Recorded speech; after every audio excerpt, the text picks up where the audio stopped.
आपने अक्सर शाकाहारियों और मांसाहारियों के बीच होने वाली बहस जरूर सुनी होगी। मांसाहारी कई बार शाकाहारियों को घास फूस खाने वाला बताते हैं, जबकि शाकाहारी लोग मांसाहार करने वालों को जानवरों पर अत्याचार करने वाला कहते हैं। वैसे दुनिया के ज्यादातर देशों में लोगों को अपनी मर्जी से भोजन करने की पूरी स्वतंत्रता है, लेकिन इनमें से मांसाहार यानी नॉन वेज फूड खाने वालों की संख्या सबसे ज्यादा है। फ्रेंड्स ऑफ अर्थ नामक संस्था के मुताबिक दुनिया भर में सिर्फ 50 करोड़ लोग ऐसे हैं जो पूरी तरह से शाकाहारी हैं यानी वेजिटेरियंस हैं। यानी 740 करोड़ की आबादी वाली दुनिया में आप शाकाहारियों को अल्पसंख्यक भी कह सकते हैं। फ्रेंड्स ऑफ अर्थ संस्था ने 2014 में एक मीट एटलस जारी किया था, जिसके मुताबिक दुनिया भर में सबसे ज्यादा शाकाहारी लोग भारत में रहते हैं।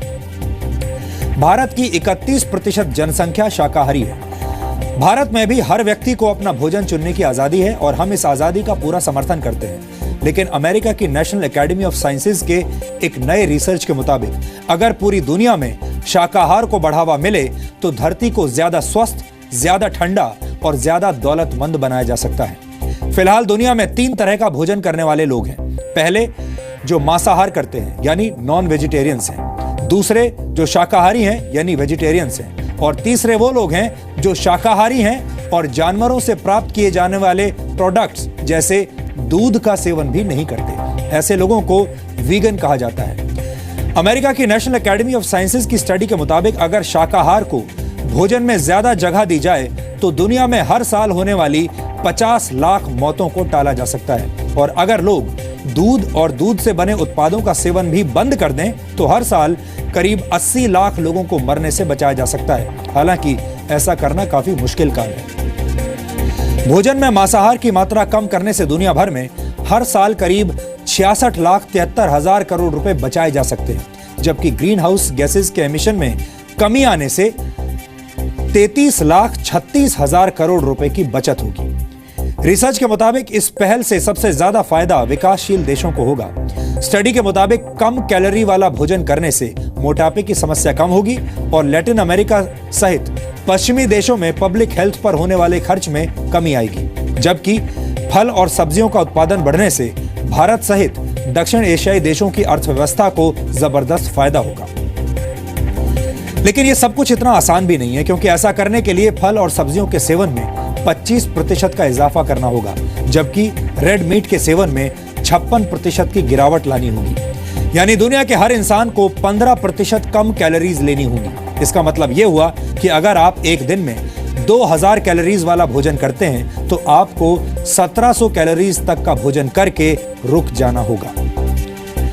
मांसाहार आपकी सेहत के लिए कुछ हद तक फायदेमंद हो सकता है, लेकिन धरती की सेहत के लिए मांसाहार बिल्कुल भी फायदेमंद नहीं है। और हम ऐसा इसलिए कह रहे हैं क्योंकि मीट प्रोडक्ट्स के उत्पादन के दौरान जो एमिशन होता है वो दुनिया में होने वाले कुल एमिशन का 20% है। ये दुनिया भर के वाहन, हवाई जहाज, ट्रेन्स और परिवहन के दूसरे साधनों से होने वाले कुल एमिशन से भी ज्यादा है। एक अनुमान के मुताबिक जानवरों को पालने के लिए उन्हें जो भोजन दिया जाता है वो अगर इंसानों को मिलने लगे तो दुगने लोगों का पेट भर सकता है।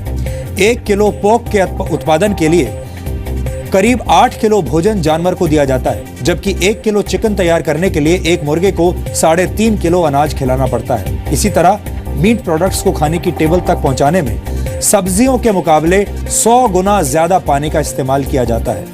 आधा किलो आलू उगाने में 127 लीटर पानी लगता है, जबकि आधा किलो मांस का उत्पादन करने के लिए 9000 लीटर से ज्यादा पानी बर्बाद होता है, जबकि आधा किलो गेहूं का आटा बनाने में 681 लीटर पानी का इस्तेमाल होता है। 1 किलो मांस के उत्पादन से जो एमिशन होता है वो 3 घंटे तक कार चलाने से होने वाले एमिशन के बराबर है। मीट प्रोडक्ट्स के उत्पादन के लिए जानवरों को बड़ी संख्या में पाला जाता है और इसके लिए ढेर सारा अनाज, जगह और पानी की जरूरत होती है। फ्रेंड्स ऑफ अर्थ नामक संस्था के मुताबिक मीट प्रोडक्ट्स पैदा करने के लिए हर साल करीब 6 लाख हेक्टेयर जंगल काट दिए जाते हैं ताकि उस जमीन पर जानवरों को पाला जा सके। यह जमीन यूरोप के देश बेल्जियम से दुगने आकार की है।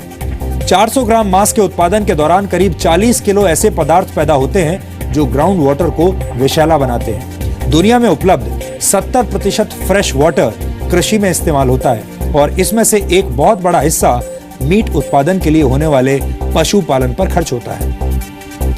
अगर लोग खाने में शाकाहार को ज्यादा जगह देने लगेंगे तो जानवरों को पालने में इस्तेमाल हो रही 160 करोड़ हेक्टेयर जमीन मुक्त हो जाएगी।